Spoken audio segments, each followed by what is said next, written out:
Kita akan bahas kesaksian di sidang PK Saka Tatal bersama pengacara Saka Tatal Alois Ferdinand dan pakar hukum pidana Hipnu Nugroho. Selamat malam Mas Alois juga Pak Hipnu. Selamat malam Mbak Friska. Selamat malam. Saya ke Mas Alois dulu. Dari kesaksian sejumlah saksi di sidang PK Saka Tatal, apa yang pihak Anda simpulkan, apakah semakin memperkuat bahwa Saka Tatal tidak terlibat dalam pembunuhan Vina? Mas Alois? Terima kasih. Ya, kedengeran. Ya. Kebetulan saya menggantikan Pak Alois, salah satu tim dari pengacara Oke, Saka Tatal. dengan Mas siapa? Nama saya Herudin, Mbak. Mas Hairudin. Terima kasih. Ya. Silakan Mas Hairudin. Ya, setelah mendengarkan banyak sekali keterangan saksi tadi, mulai dari tadi pagi sampai menjelang malam, saya dalam beberapa kali live di media, pertanyaan pertama yang saya sampaikan adalah, karena saya berlatar belakang hukum pidana, saya sampaikan dan saya tanyakan berhubungan dengan hukum pembuktian. Oke. Alat bukti lain apa yang digunakan selain mengejar pengakuan? Saya sampaikan seperti itu. Sebelumnya pernah dijawab, salah satunya dalam bentuk saintifik adalah visum. Nah, disebutkan bukti visum tidak sedikit pun mengarah ke siapa pelakunya. Misalnya berhubungan dengan visum pemerkosaan. Sekalipun ada, tidak pernah dites DNA siapa pemilik sperma tersebut. Kemudian yang kedua, bahwa terjadi kematian. Sedangkan dalam kesimpulan visum hanya menyebutkan terjadi kematian tidak wajar, tapi tidak menjelaskan siapa yang melakukan pembunuhan. Okay. Nah, kemudian berhubungan dengan hasil persidangan tadi, sangat jelas sekali mulai dari cara mencari keterangan, sangat diutamakan tindakan kekerasan dan sangat dramatis, terutama berhubungan dengan keterangan Aldi tadi, sampai tim kita, Saudara Farhat Abbas, sampai menangis dan hampir banyak orang di sekitar persidangan sangat iba melihat kondisi seperti itu. Oke. Seperti kencing disuruh minum. Oke, Mas Hairudin. Nah, bicara soal apa yang ada di persidangan ini, yang jadi pertanyaan publik juga begini. Kan ini kasusnya tindak pidananya pembunuhan, berkas perkaranya. Nah, saat ini pihak Anda ini mengarahkan bahwa ingin dibuktikan di persidangan bahwa tindak pidananya bukanlah pembunuhan tapi kecelakaan. Kenapa disimpulkan tindak pidana yang berbeda? Kenapa diajukan lagi perkara yang berbeda? Mohon maaf, Mbak, ini yang ditanyakan ke saya ya? Iya, Mas Hairudin. Oh iya. Ya, dari kejadian, hampir banyak saksi menjelaskan dan mengarahkan hal itu kepada tindak pidana kecelakaan. Karena misalnya dikatakan pembunuhan, ada sahabatan samurai, beberapa saksi tadi menjelaskan tidak pernah melihat ada trauma tajam di situ. Nah, hal itu kan menjadi menarik, karena ketika dicek kendaraan, posisi jatuhnya hampir sama dengan posisi memarnya. Seperti itu, Mbak. Oke, saya ke Prof. Hipnu. Prof. Hipnu, ada dua hal sebenarnya yang ada di pikiran saya. Pertama, apakah dengan tadi sejumlah saksi bilang ada tekanan yang diberikan untuk memberikan keterangan, ini bisa akhirnya jikalau memang terbukti itu ada intervensi, bisa membatalkan putusan hukum terhadap kasus ini, Prof. Hipnu? Iya, gini Mbak Friska, ini tampaknya persidangan ini ada dua perspektif ya. Iya.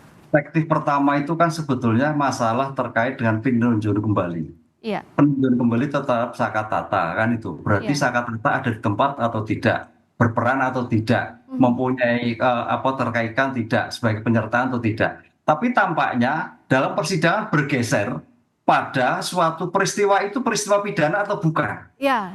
Ini yang menjadi bias kan gitu kan. Iya. Sehingga takut saya nanti fokus terhadap Saka Tatal tidak. Itu. Tapi terhadap fokus yang 7 terdakwa yang sekarang sudah dipidana itu sangat menarik. Karena bukan perkara pidana gitu loh. Ini yang kita harus lihat benang merahnya seperti itulah. Jadi agak bias Mbak. Satu itu yang kedua itu. Yang ketiga gini Mbak Priska, ini menarik ketika suatu pemeriksaan mengejar pengakuan, apalagi dengan kekerasan-kekerasan, berpotensi ada suatu pemaksaan. Karena Ya. kalau kita lihat asas inquisitur itu pemeriksaan sebagai objek, itu biasanya kalau kita lihat kajian kriminalistik, itu mengarah suatu pemaksaan, suatu peristiwa tertentu. Mhm. Nah, sekarang pertanyaannya, ini agak menarik, kita tidak pada masa perkaranya. Kalau pemaksaan kemudian kekerasan, berarti ada pemaksaan terhadap suatu perkara tertentu.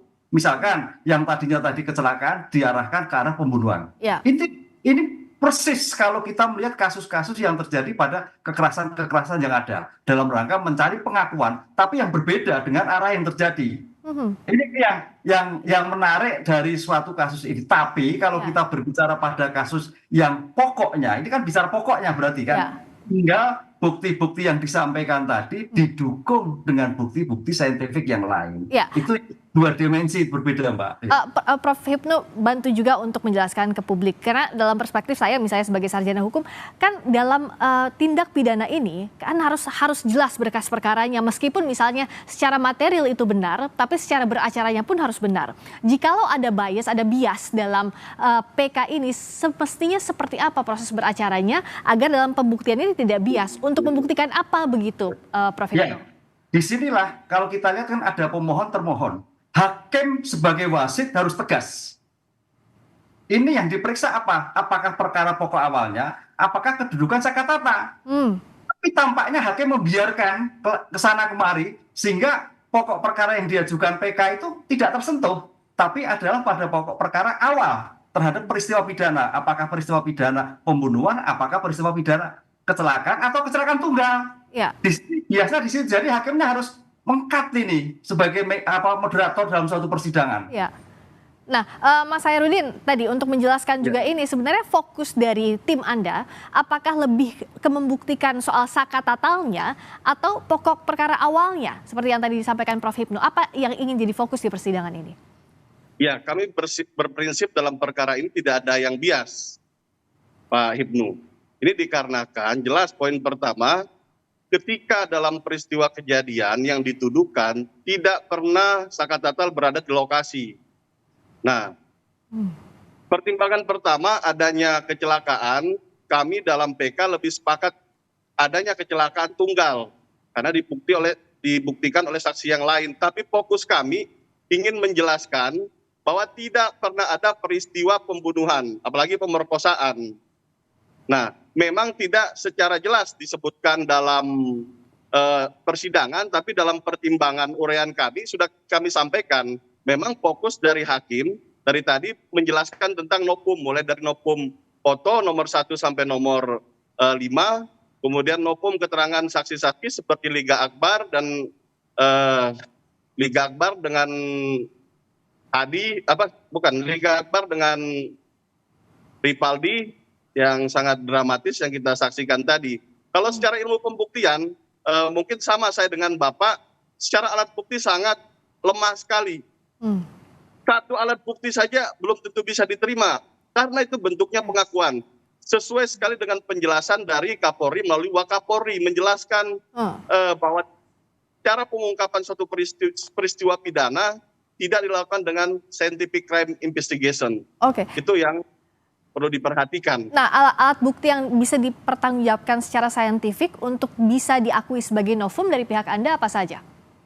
Tidak ada, menurut kami tidak ada, termasuk visum. Karena tantangan pertama saya, setiap ada live di TV, saya sampaikan alat bukti apa saja atau alat bukti apa selain mengejar keterangan saksi yang bisa dijadikan alat bukti. Disebutkan visum tidak relevan. Kenapa saya bilang tidak relevan? Karena tidak menjelaskan siapa yang melakukan pembunuhan itu. Kemudian di visum menyebutkan hanya trauma tumpul, sedangkan di putusan disebutkan trauma tajam. Dan beberapa saksi melihat bahwa tidak ada sabetan samurai sebagaimana dalam dakwaan jaksa. Oke, nah Prof. Hipnu, kalau dari kasus ini pembuktiannya tadi menurut kuasa hukum bahwa ini tidak bias, tapi agar nanti kan kalau bicara soal putusan itu input dan output harus sama ya Prof ya. Jadi inputnya apa, sidangnya apa, prosesnya keluarnya juga harus sama terkait itu. Nah, bagaimana agar ini inline dari mulai inputnya sampai outputnya sampai keputusan nanti? Ya, makanya saya melihat pokok permohonannya kan PK terhadap sakatata. berarti kan melihat bagaimana peran Sakatata, kan itu kan. Sakatata itu berperan atau tidak, turut atau tidak, ada atau tidak. Itu fokusnya seperti itu kalau kita penelitian itu. Iya. Jadi tidak ke awal pokok perkara. Awal pokok perkara bagus, tapi tidak fokus pada Sakatatanya. Itu bagus semua karena memang sejak awal perkara ini kalau kita diskusikan mesti kembali ke awal, Mbak. Karena ke awal itu nggak jelas gitu. Iya, iya. Jadi apapun yang diskusi mesti ke awal. Tapi Pak, karena kita kemarin sudah acaranya sudah persidangannya PK, berarti pada subjek hukumnya apa? Sakatata. Bagaimana peran Sakatata? Di mana? Kena apa? Caranya apa? Apa yang terjadi? Itu yang fokus sebetulnya menurut saya. Prof, kita nggak bisa bicara seperti itu kalau objeknya atau Sakatatalnya sendiri tidak berada di lokasi, Prof. Iya. Gimana kita akan bicara seperti itu?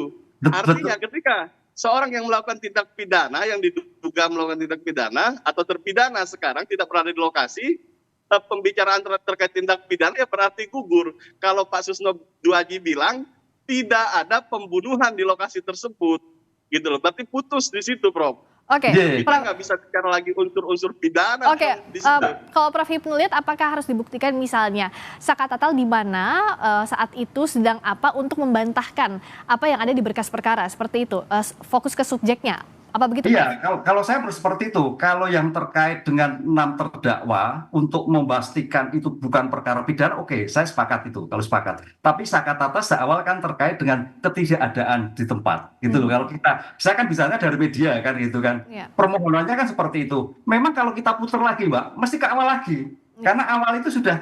Karena awalnya sumir ya, tidak jelas juga awalnya. Iya. Duduknya ke sana gitu. Kalau semua larinya ke sana. Jika kalau ketika awalnya itu belum ada suatu kepastian apakah pembunuhan, apakah itu kembali ke sana lagi kalau kita berdebatan sampai akhir. Begitu Pak, menurut saya Pak. Nah, kalau dari Mas Hairudin, agar memang nanti di persidangan itu dibuktikan bahwa Sakatatal ini bukanlah subjek hukum yang patut dikenakan pidana, itu apa yang saat ini sedang diperjuangkan oleh pihak Anda? Ya, tadi dalam penjelasan ada saksi Jaka yang menjelaskan bahwa Sakatatal itu pergi ke bengkel.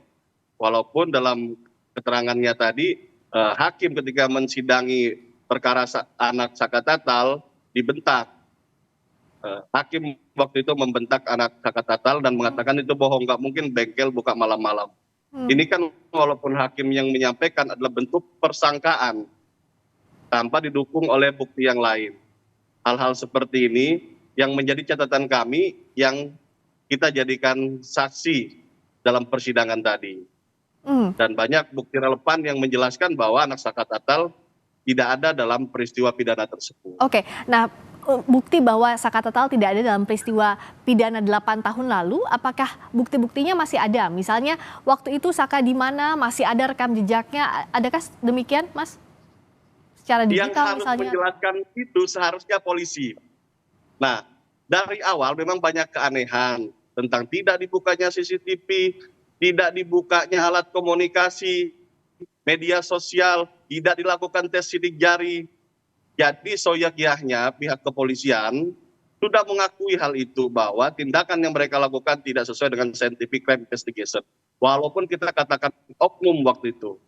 Artinya dengan lemah pembuktian ini, ya peristiwa pidana tetap kami simpulkan tidak ada.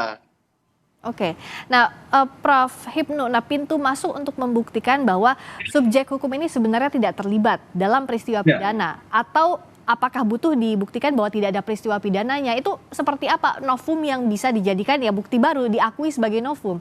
Ya, kalau saya melihat fokus tadi kepada PK Sakatata, fokusnya itu karena Sakatata itu anak yang tidak punya kemampuan bertanggung jawab, anak yang belum paham terjadi suatu peristiwa, anak yang belum tahu keadaan seperti apa yang terjadi ketika itu. Nah, kalau itu yang terjadi dipaksakan itu agak menarik. Berarti Sakatata memang orang yang tidak tahu. Kalau toh ada itu dia tahu apa-apa.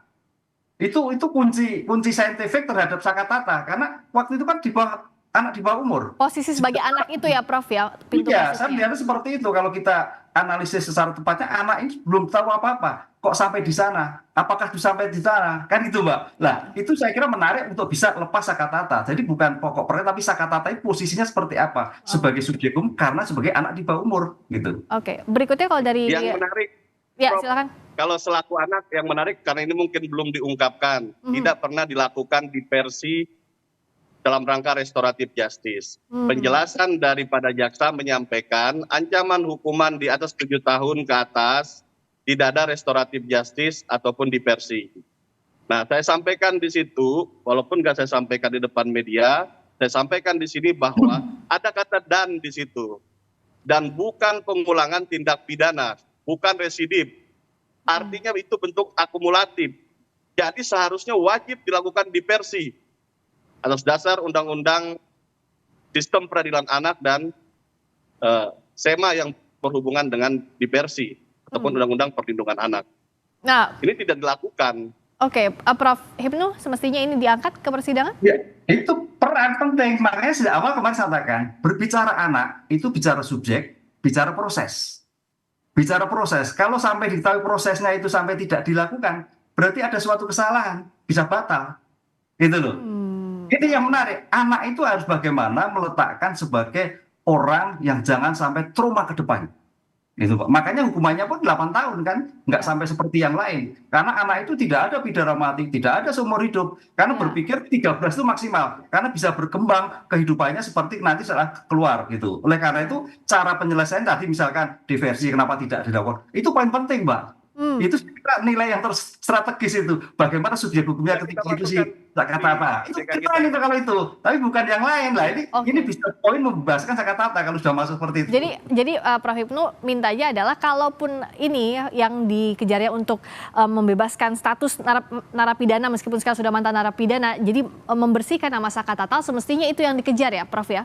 Menurut saya seperti itu Mbak Prisya. Oke, Pak Hairudin terakhir saja apa yang disiapkan untuk memperkuat bukti bahwa Saka Tatal tidak terlibat? Artinya apa bukti yang menunjang untuk di persidangan yang akan dihadirkan berikutnya? Untuk berikutnya kita sudah menghadirkan ahli karena pesan dari Prof. Hipnu, saksi atau ahli anak pun kita hadirkan. Ahli berhubungan dengan manajemen penyidikan, Bapak Susno Duaji, Ugroseno kita hadirkan. Berhubungan dengan ahli hukum pidana Pak Muzakir kita hadirkan. Berhubungan dengan psikologi forensik Indra Giri kita hadirkan. Ya mudah-mudahan dapat memberi petunjuk untuk semakin terangnya ada atau tidak peristiwa pembunuhan ataupun pemerkosaan ini. Baik. Demikian. Nanti kita akan lihat berikutnya adalah masih dalam PK Saka Tatal untuk membuktikan apakah terlibat atau tidaknya Saka Tatal. Pembuktian terus dilakukan dengan ahli berikutnya yang akan dihadirkan di muka sidang. Terima kasih Mas Hairudin, terima kasih Prof. Hipnu Nugroho, pakar hukum pidana. Selamat malam.